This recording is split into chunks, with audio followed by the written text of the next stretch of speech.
हाय शिक्षक साथियों, स्वागत है आप सभी का अपने यूट्यूब चैनल टॉपर क्लासेस में। आज हम लोग देखेंगे कि बिहार सक्षमता परीक्षा 3.0 के लिए हमने आज बिहार स्पेशल का जीके जीएस लेकर आया हूं, जिसके क्वेश्चन बेहद ही लाजवाब होने वाले हैं और विगत परीक्षाओं में पूछे गए हैं और आगामी परीक्षाओं के लिए अति महत्वपूर्ण साबित होने वाले हैं। एक बार ज़रूर देखिएगा।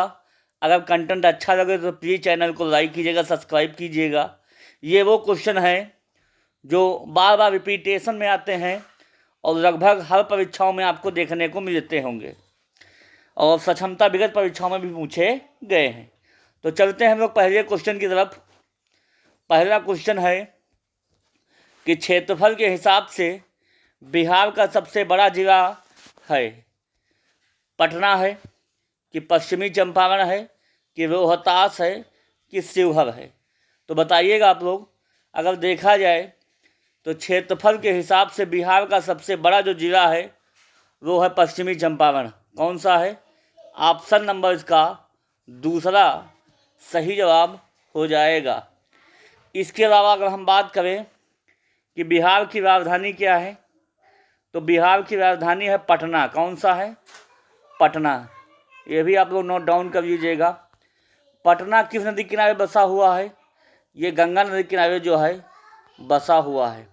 अगर इसके अलावा बात की जाए कि बिहार का हाई कोर्ट कहाँ है, उच्च न्यायालय, तो ये भी कहाँ है? पटना में है। कहाँ है? पटना में। अगर कहा जाए कि जनसंख्या के हिसाब से बिहार का सबसे बड़ा जिला कौन सा है, तो वो हो जाएगा पटना। कौन सा हो जाएगा? पटना। इसके अलावा कहा जाए कि सबसे छोटा जिला कौन सा है क्षेत्रफल के हिसाब से, तो वो हो जाएगा शिवहर। कौन सा हो जाएगा? शिवहर। सारे आप लोग पॉइंट को ध्यान रखिएगा और नोट डाउन कर लीजिएगा। क्वेश्चन एक है मगर इसके साथ 4-5 क्वेश्चन जो है साइड में लगे हुए हैं। अगर ये क्वेश्चन पे हम लोग चलेंगे, देखेंगे कैसा रहेगा सवाल। अगला क्वेश्चन है कि बिहार का सर्वाधिक साक्षरता वाला जिला है। पहला है पटना, दूसरा है पश्चिमी चंपारण, तीसरा है रोहतास, चौथा है शिवहर। वेरी इंपॉर्टेंट क्वेश्चन रहेगा, इस बार पूछे जाने की प्रबल संभावना रहेगी। तो बिहार का सर्वाधिक साक्षरता वाला जो जिला हो जाएगा वो ऑप्शन नंबर तीसरा रोहतास सही जवाब हो जाएगा। इसके विपरीत अगर पूछा जाए सबसे कम साक्षरता वाला जिला कौन सा है, तो वो है पूर्णिया जिला। कौन सा है? पूर्णिया जिला है जो सबसे कम जो है साक्षरता वाला जिला घोषित हो गया है। इसके अलावा अगर हम बात करें कि बिहार दिवस कब मनाया जाता है, तो आप लोग याद रखिएगा जो बिहार राज्य की स्थापना है वो 22 मार्च 1912 को हुई थी। तो इस हिसाब से जो है 22 मार्च को जो है बिहार दिवस मनाया जाता है। अगर इसकी हम लोग राजकीय भाषा की बात करें तो बिहार की राजकीय भाषा कौन सी है? हिंदी है। अगर दूसरी राजकीय भाषा की हम लोग बात करें तो वो है उर्दू। कौन सी है? उर्दू। फर्स्ट जो राजकीय भाषा वो है हिंदी और सेकेंड है उर्दू। समझ में आ गया होगा। अगले क्वेश्चन पे हम लोग चलते हैं, देखेंगे। अगला क्वेश्चन है बिहार का शोक किसे कहा जाता है? पहला है गंगा, दूसरा है कोसी, तीसरा है गंडक, चौथा कावेरी। वेरी इंपॉर्टेंट सवाल रहेगा, बिहार के नाम से फेमस है। बिहार का शोक जो है वो कोसी नदी के कहा जाता है। ऑप्शन नंबर बी सही जवाब हो जाएगा। समझ में आ गया होगा आप लोगों को। अगले क्वेश्चन पे हम लोग चलते हैं। अगला क्वेश्चन है बिहार का एकमात्र राष्ट्रीय उद्यान है। पहला है काजीरंगा राष्ट्रीय उद्यान, दूसरा है जिम कॉर्बेट नेशनल पार्क, तीसरा है वाल्मीकि राष्ट्रीय उद्यान, चौथा है संजय गांधी नेशनल पार्क। अगर हम लोग बात करें एक सींग और गेंडे के लिए कौन सा फेमस है, तो एक सींग और गेंडे के लिए जो है काजीरंगा राष्ट्रीय उद्यान फेमस है। ये कहाँ का है? ये असम का है। तो पहला ऑप्शन नहीं होगा। दूसरा है जिम कॉर्बेट नेशनल पार्क, ये कहाँ है? ये उत्तराखंड राज्य में है। किस राज्य में है? उत्तराखंड राज्य में है। तीसरा है वाल्मीकि राष्ट्रीय उद्यान। यही एक है जो बिहार का एकमात्र राष्ट्रीय उद्यान है। ऑप्शन नंबर सी जो है सही जवाब हो जाएगा। ये कहाँ पड़ता है? ये पड़ता है पश्चिमी चंपारण में। कौन सा पड़ता है? पश्चिमी चंपारण में। और चौथा है संजय गांधी नेशनल पार्क। ये कहाँ पड़ता है? तो संजय गांधी नेशनल पार्क जो है ये महाराष्ट्र में पड़ता है। कहाँ पड़ता है? महाराष्ट्र। ये चारों आप लोग ऑप्शन को देख लीजिएगा, सारे इंपॉर्टेंट लाजवाब ऑप्शन थे, इसलिए मैंने इसका जिक्र किया। देखिए परीक्षा में सवाल कौन सा टकरा जाएगा ये थोड़ा कहना मुश्किल होता है, मगर ज़्यादा से ज़्यादा हम लोग पढ़ के जाएंगे तो हूबहू आपको देखने को मिलेगा। अगले क्वेश्चन पे हम लोग चलते हैं। अगला क्वेश्चन है कि निम्न में किस राज्य का सर्वाधिक जनघनत्व है? पहला है उत्तर प्रदेश, दूसरा है बिहार, तीसरा है अरुणाचल प्रदेश और चौथा है राजस्थान। देखिए अगर सबसे ज़्यादा जनघनत्व पूछा जाएगा पूरे देश में तो वह है बिहार, 1107 किलोमीटर प्रति व्यक्ति है। 1107। अरुणाचल प्रदेश का सबसे कम 117 ही है। तो अरुणाचल प्रदेश का सबसे कम है, जबकि बिहार का सर्वाधिक। इसके अलावा हम लोग बात करें तो बिहार का राजकीय पशु क्या है? बताइए। बिहार का राजकीय पशु है बैल। क्या है? बैल। आप लोग कमेंट कीजिएगा बिहार का राजकीय पक्षी क्या है? कमेंट आप लोग जवाब दीजिएगा बिहार का राजकीय पक्षी क्या है और बिहार का राजकीय पुष्प क्या है। ये दोनों क्वेश्चन जो है आप लोग कमेंट कीजिएगा, हम आप लोगों का कमेंट चेक करेंगे। बिहार का राजकीय पक्षी क्या है और बिहार का राजकीय पुष्प क्या है, दोनों जो है आप लोगों को क्वेश्चन जो है आंसर जवाब देना होगा। अगले क्वेश्चन पे चलते हैं। अगला क्वेश्चन है लोकसभा में बहुमत दल का नेता होता है। पहला है मुख्यमंत्री, दूसरा है प्रधानमंत्री, तीसरा है राज्यपाल, चौथा है राष्ट्रपति। तो लोकसभा में जो है बहुमत दल का नेता कौन होता है? तो वो होता है प्रधानमंत्री। ऑप्शन नंबर इसका बी सही जवाब हो जाएगा। अगर पूछा जाए कि लोकसभा का सदस्य बनने के लिए न्यूनतम आयु कितनी होनी चाहिए तो आप लोगों को याद होना चाहिए 25 वर्ष होना चाहिए। इसके अलावा अगर लोकसभा पूछा जाए किस अनुच्छेद में है तो आप लोग ट्रिक याद रखिएगा 17। कौन सी? 17। सामान्य होता है संसद, राज्यसभा, लोकसभा। 79, 80 और 81 अनुच्छेद में जो है इसका जिक्र किया गया है। संसद 79 अनुच्छेद में है, राज्यसभा 80 में है और लोकसभा कितने में है? 81 में है। तो तीनों जो है सीक्वेंस से आप लोग याद रखिएगा। अगले क्वेश्चन पे हम लोग बढ़ेंगे, देखेंगे कैसा प्रश्न रहेगा। अगला क्वेश्चन है कि पंचायत का चुनाव लड़ने के लिए न्यूनतम आयु होनी चाहिए 18 वर्ष होनी चाहिए कि 21 वर्ष होनी चाहिए कि 25 वर्ष होनी चाहिए कि 30 वर्ष होनी चाहिए। देखिए पंचायत का जो चुनाव है उसे लड़ने के लिए जो है न्यूनतम 21 वर्ष जो है एज होना चाहिए। अगर वोट डालने की उम्र अगर देखी जाए तो 18 साल होनी चाहिए वोट डालने के लिए। अगर आपको लोकसभा का मेंबर बनना है, सांसद या प्रधानमंत्री, तो 25 वर्ष होना चाहिए लोकसभा के लिए और राज्यसभा के लिए 30 वर्ष होना चाहिए। ये मेंबर की न्यूनतम आयु होनी चाहिए। तो समझ में आ गया होगा। अगले क्वेश्चन पे हम लोग चलते हैं, देखते हैं। अगला क्वेश्चन है बहुत इंपॉर्टेंट रहेगा, ये कई बार पूछा गया है कि बरौनी तेल शोधक कारखाना बिहार के किस जिले में स्थित है? पहला है नालंदा, दूसरा है पटना, तीसरा है बेगूसराय, चौथा है पूर्णिया। आप लोग बताइएगा जो बरौनी तेल शोधक कारखाना है वो ऑप्शन नंबर सी बेगूसराय जिले में स्थित है। बरौनी तेल शोधक कारखाना, इसलिए ऑप्शन इसका तीसरा सही जवाब हो जाएगा। अगले क्वेश्चन पर हम लोग चलते हैं। अगर आप लोग कमेंट कीजिएगा कि बिहार का सबसे गर्म जिला कौन सा है, इसका आप लोग जवाब दीजिएगा। बिहार का सबसे गर्म जिला कौन सा है, इसका आप लोग जवाब दीजिएगा। अगला क्वेश्चन है, जयप्रकाश नारायण अंतर्राष्ट्रीय हवाई अड्डा बिहार के किस जिले में स्थित है? पहला है गया, दूसरा है पटना, तीसरा है नालंदा, चौथा है पूर्णिया। जो जयप्रकाश नारायण अंतर्राष्ट्रीय हवाई अड्डा जो है वो बिहार के राजधानी पटना में स्थित है। ऑप्शन नंबर इसका दूसरा सही जवाब हो जाएगा। अगले क्वेश्चन पे हम लोग चलते हैं। अगला क्वेश्चन वेरी इंपॉर्टेंट रहेगा, इस बार 101% जो है पूछे जाने की प्रबल संभावना है। एशिया का सबसे प्रसिद्ध पशु मेला कहाँ लगता है? पहला है भागलपुर, दूसरा है पटना, तीसरा है सोनपुर, चौथा है पूर्णिया। बताइएगा आप लोग। एशिया का सबसे बड़ा जो है पशु मेला जो है वो सोनपुर लगता है। किस जिले में पड़ता है? ये सारण जिले में जो है पड़ता है।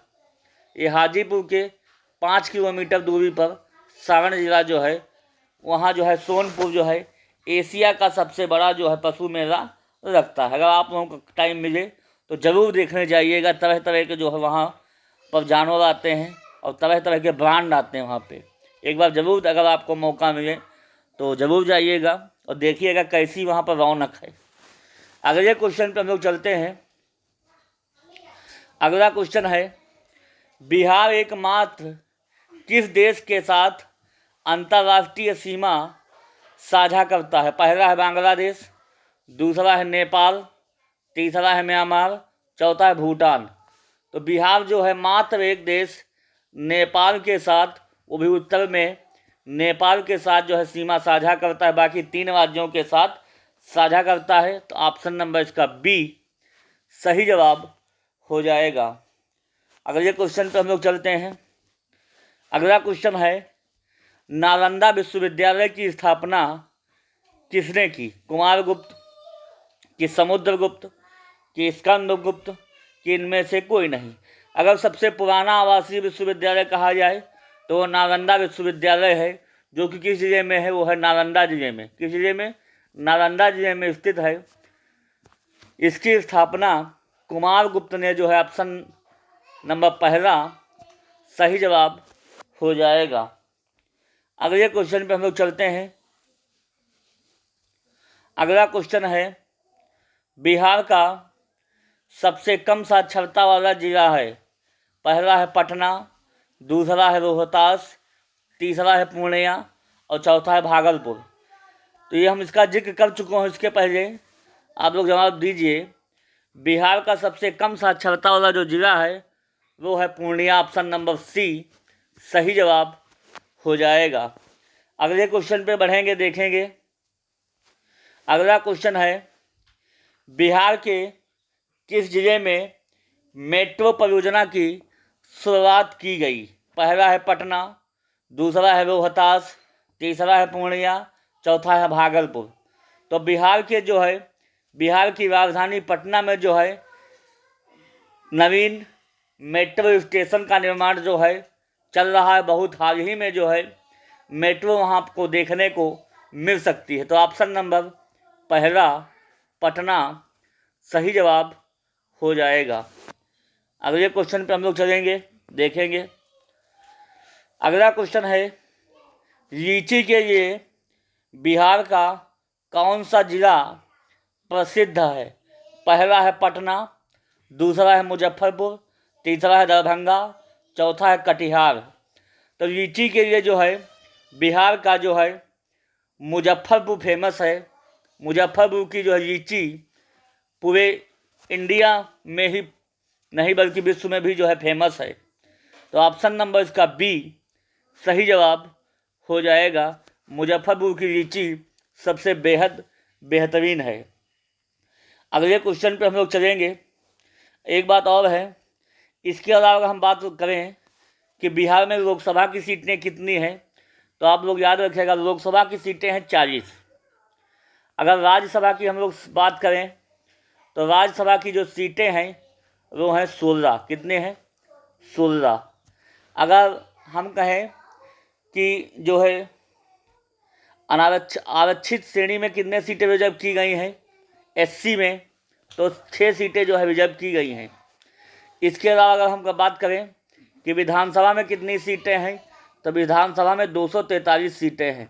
आप लोग कमेंट करके बताइएगा हमको कि बिहार के विधान परिषद में जो है कितने सीटें हैं, इसका हमको जवाब दीजिएगा। बिहार के विधानसभा में विधान परिषद में कितने सीटें हैं। अगले क्वेश्चन पर हम लोग बढ़ेंगे। आप लोगों के पास जो है समय बहुत कम ही है, तो प्रयास कीजिएगा अधिक से अधिक समय जो है आप लोग प्रैक्टिस पे लगाइएगा, क्योंकि मात्र आपके पास 8 से 10 दिन का समय बचा हुआ है। तो ज़्यादा से ज़्यादा प्रयास कीजिएगा, 120 नंबर लाने का प्रयास कीजिएगा, और पेपर बहुत ही ठीक ठाक आने वाला है, ज़्यादा कठिन नहीं आएगा, मॉडरेट के रूप में आएगा। तो जिसने पढ़ा होगा उसका तो हल होना सुनिश्चित रहेगा। बाकी आप लोग प्रैक्टिस करके जाइएगा, हूबहू आपको क्वेश्चन जो है देखने को मिलेंगे। अगला क्वेश्चन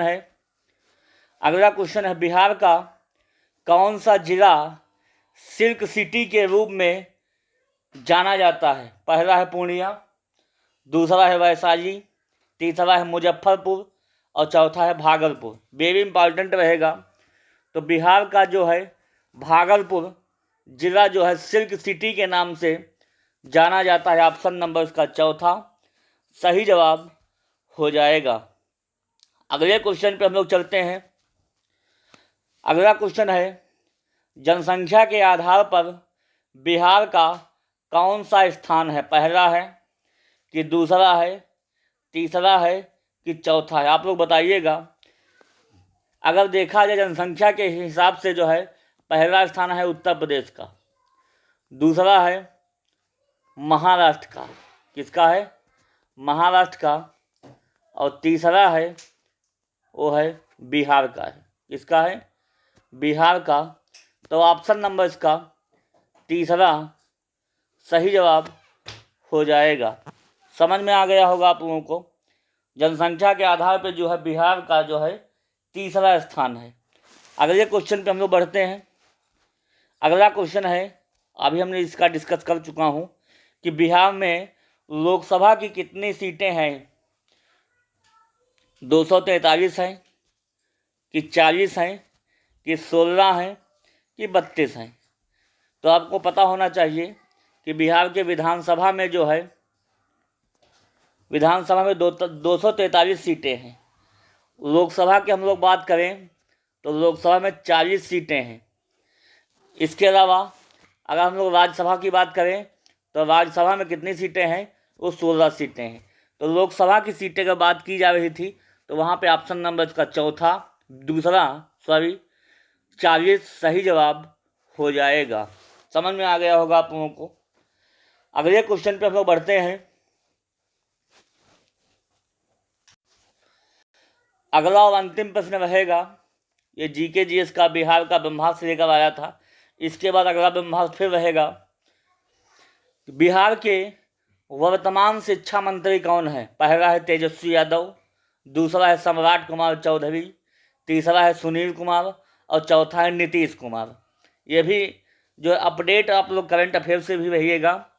कौन प्रश्न आ जाएगा इसका थोड़ा कहना मुश्किल रहेगा।